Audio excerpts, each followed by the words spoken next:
Hello বন্ধুরা, আজকের এই ভিডিওতে আমরা প্রথম পর্যায়ক্রমিক মূল্যায়ন 2026 সালের ক্লাস 2 অঙ্কের যে প্রশ্নপত্র, সেই গণিতের প্রশ্নপত্রটি আমরা দেখব। তোমাদের এবারে পরীক্ষার জন্য, প্রথম পরীক্ষার জন্য খুবই গুরুত্বপূর্ণ রয়েছে এই প্রশ্নপত্রটি। তোমরা এগুলো খাতায় তুলে প্র্যাকটিস করো। কি বলেছে দেখে নাও, প্রথম পর্যায়ক্রমিক মূল্যায়ন, ঠিক আছে, 2026 শ্রেণী দ্বিতীয়, ক্লাস 2 কথা এখানে বলা হচ্ছে, বিষয় গণিত। পূর্ণমান তোমাদের 20 মধ্যে পরীক্ষা হবে, সময় দেওয়া হবে 40 মিনিট। এখানে তোমাদের নিজেদের নাম, এখানে বিদ্যালয়ের নাম এবং এখানে তোমাদের ক্রমিক সংখ্যা, ক্লাসের যে রোল নম্বর সেটা লিখবে। এগুলি লেখার পর আমরা প্রশ্নের দিকে যাব। দেখো প্রথম প্রশ্ন আমাদের কি বলেছে, এবং এগুলি কিন্তু তোমরা বাড়িতে প্র্যাকটিস করবে, ঠিক আছে। কি বলেছে, ছোট জিনিসের পাশে টিক চিহ্ন বসাও। যেগুলো ছোট, দেখো এটা বল, এটাও বল, এই দুটো বলের মধ্যে কোনটা ছোট, যেটা ছোট সেটার পাশে আমাদের টিক চিহ্ন দিতে হবে, এবং এখানে রয়েছে কিন্তু 3 নম্বর। এটা ছোট বল, তাই তো, এটার পাশে আমরা টিক চিহ্ন দেবো। তারপর দেখো এটা আর এটার মধ্যে, দুটার মধ্যে কোনটা ছোট, লিচুটা ছোট, এটা ছোট, তার জন্য এটার পাশে আমরা টিক চিহ্ন দেবো।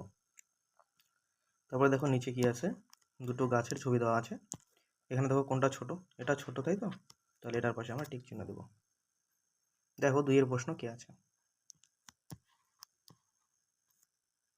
2 এর প্রশ্ন এখানে কি আছে দেখে নেই, এবং উত্তরগুলো আমরা এখানে করব। 2 বলেছে ছবি দেখে ফাঁকা করে ঠিক মতো লিখি, ঠিক আছে, আমাদের ছবি দেখে ফাঁকা করে ঠিক মতো লিখতে বলেছে। 2 বলেছে মধু ভর্তি শিশি সংক্রান্ত সমস্যা, এখানে 4 নম্বর রয়েছে, এখানে 1 নম্বর শিশি, এটা 2 নম্বর শিশি, এবং এটা হচ্ছে 3 নম্বর। প্রথম প্রশ্ন বলেছে সবচেয়ে বেশি মধু আছে ড্যাশ নং শিশিতে। সব থেকে বেশি মধু কিন্তু আছে 2 নম্বর শিশিতে। সবচেয়ে কম মধু আছে কত নম্বর শিশিতে? সবচেয়ে কম মধু আছে কিন্তু 1 নম্বর যে শিশি রয়েছে, 1 নম্বর শিশিতে। পরের প্রশ্ন বলেছে 2 নং শিশিতে 1 নং শিশির চেয়ে বেশি মধু আছে, এটা এখানে আমরা বেশি লিখব, ঠিক আছে। তারপর 1 নং শিশিতে 3 নং শিশির চেয়ে কম মধু আছে, ক আর ম, কম, ঠিক আছে। দেখো এবার 3 এর প্রশ্ন কি আছে, 3 এর প্রশ্ন এখানে দেখো, ছবি দেখে বুঝে লিখি, যোগের ছক দেওয়া থাকবে, এবং এখানে 6 নম্বর রয়েছে। দেখো এই যোগগুলি আমরা কিভাবে করব। তোমাদের বইয়ে কিন্তু এগুলি দেওয়া আছে, সেই বই থেকে কিন্তু দেওয়া হয়েছে। এখানে এখানে দেখো 4টা ছবি এখানে দেখা যাচ্ছে, এখানে আমরা 4 লিখব, এখানে 3টি দেখা যাচ্ছে 3 লিখবো, এখানে 2 দেখা যাচ্ছে, এখানে 2 লিখবো। তাহলে 4 আর 3 7 আর 2 9, এখানে যোগ করার পরে আমাদের এটা কত হয়ে যাবে, 9 এখানে লিখে দেব। পরের প্রশ্ন দেখো কি আছে, পরে দেখো এখানে কি আছে, এখানে কয়টি আছে, 3টা আর 2টো, 5 লিখবো, এখানে 2টো 4, এখানে 4 লিখবো। 5 আর 4 যোগ করলে আমরা কত পাবো, 9, তার জন্য এখানে 9 লিখে দেবো, ঠিক আছে। আর দেখো পরের কি আছে, এখানে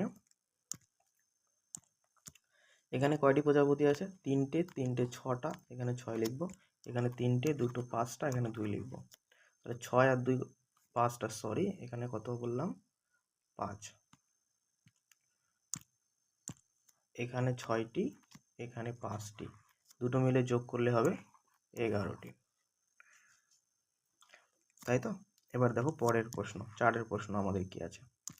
4 প্রশ্ন বলেছে, এখানে 5 নম্বর আছে, কাঠ নিয়ে খেলা। 20টি কাঠ যোগ 20টি কাঠ, যদি আমরা করি তাহলে কয়টি হবে, 40টি হবে। তারপর দেখো 4 4 8 আর 4 12, 12 তো হচ্ছে কিন্তু সমান সমান, এখানে যদি আমরা 3 দিই, 3 4 12 হয়ে যাবে। এখানে দেখো 1 2 3 4, 4টা 20 আছে, 4 20 কত হয়, 80 লিখবো। এখানে দেখো 3টা 20 আছে, 3 20 কত হয়, 60। এখানে দেখো 1 2 3 4 5টা 20 আছে, তাহলে 5 20 হবে 100 হয়েছে। এবং এখানে কিন্তু 5 নম্বর আছে, তোমরা কিন্তু এটা লিখলেই 5 নম্বর পেয়ে যাবে। এবং যোগ করো বলেছে, এবং এটাই আমাদের সর্বশেষ প্রশ্ন। দেখো এখানে যোগটা আমরা কিভাবে করব, 6 আর 2 যোগ করলে কত হবে, 8, 3 আর 2 যোগ করলে হবে 5, শেষ আমাদের যোগ অঙ্ক। এবং এখানে রয়েছে কিন্তু 2 নম্বর। তাহলে আমাদের কিন্তু দ্বিতীয় শ্রেণীর যে গণিতের প্রশ্নপত্র ছিল 20-র মধ্যে, সেই প্রশ্নপত্রই আমরা সমাধান করলাম। তোমরা এগুলো খাতায় প্র্যাকটিস করবে। পরবর্তী ভিডিওতে আমরা অন্যান্য বিষয়ের প্রশ্নপত্র নিয়ে আলোচনা করব। আজকের এই প্রশ্নগুলি তোমরা ভালো করে লিখে প্র্যাকটিস করো। তোমাদের পরীক্ষার জন্য প্রশ্নগুলি খুবই গুরুত্বপূর্ণ রয়েছে। পরবর্তী ভিডিওতে দেখা হচ্ছে। Good bye. ভালো করে পরীক্ষা দাও, ভালো থেকো।